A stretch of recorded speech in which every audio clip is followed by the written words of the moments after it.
That's But in true. the Philippines, some might say that pageantry is the pastime. That's true. You know what? In the Philippines, we have pageants all over the places. Yes, we have pageants in the barangay, in school, national, local. That's why we really love Miss Universe. It's like it's giving pride and putting the Philippines back on the pedestal. That's why there's an added pressure as a candidate coming from a pageant-loving country. But it's a good pressure. I always look up to our former Miss Universe Philippines. They really did well in the competition. And now this is my time to show who I am, to offer what RABIYA can show to the rest of the universe. So I'm very happy, and at the same time, I'm excited to make all my kababayans proud. And hopefully I do. Why do you think it is that the Philippines love pageants? They have appreciation for beauty.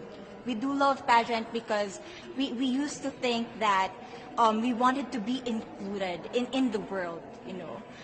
I have to be honest, in the Philippines, my skin color used to be not the standard of beauty. I was obsessed whitening my skin because these are the kinds of beauty queen we see on the mainstream. But things were different now. That's why I'm very proud to be a morena. In the Philippines, we call it morena. It's brown skin girl.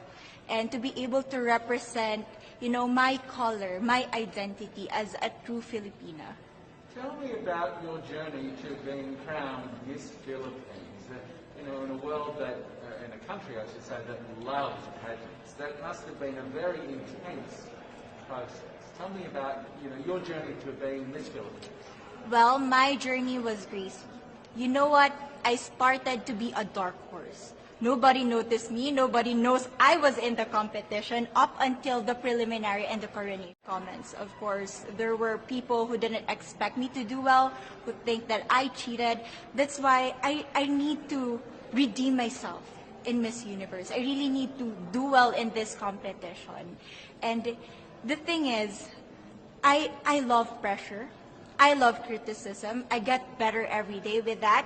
You tell me I cannot do that, I turn to you and I'm going to say that, no, I can do it for myself. Good for you.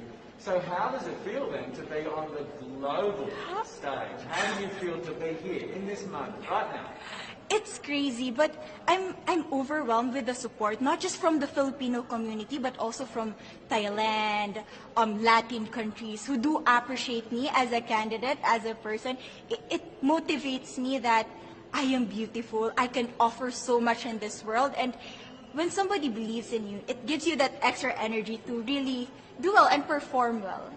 Do you have a sense with the girls, all of the girls competing, you're competing, but is there a sense of camaraderie with all of the girls? Is there like a real spirit to, sort of motivate each other to do better?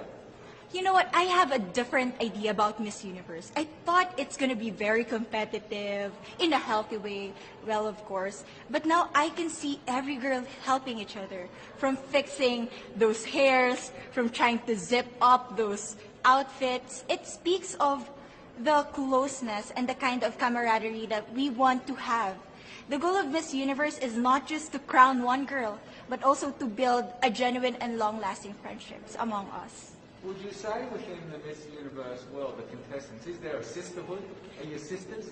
There is sisterhood. I can say I was able to talk to different representatives from different backgrounds, different cultures. And despite our differences, there's so much to be highlighted in what binds us together. And that is because we want to empower women. We want to have our advocacies. We want to speak for the things that we love. And that's a celebration of women and the beauty that we have. So coming out of this week, obviously you would love to be crowned Miss Universe. Of course. And that would be wonderful, of course, for any of you. But what else will you take out of this week? What do you think you will feel at the end of this week, regardless of the result? How will you be a different person? It's the growth and the development that I was able to have during preparing for this training. I will be honest, there was a moment that I lost my identity because I was put under pressure. I was in that position in which I feel like I'm not good enough. I'm not a good representative of my country, but I was able to bounce back stronger. And if I was able to do that for Miss Universe, I will be able to do that in life. That is my greatest takeaway from Miss Universe. Okay, so the Philippines have a huge amount of fans. Yes. I want you to give us a little bit of a message to the fans here and at home. But send a message. What would you say to all the fans in the Philippines? To all my fans from the Philippines and from all over the world, maraming salamat po. Thank you so much for loving me and for believing in me. It means a lot to somebody who is so naive in this industry, who has no idea how to become a beauty queen on the first day of my journey. But because of your love and support, I was able to be the woman that I am today.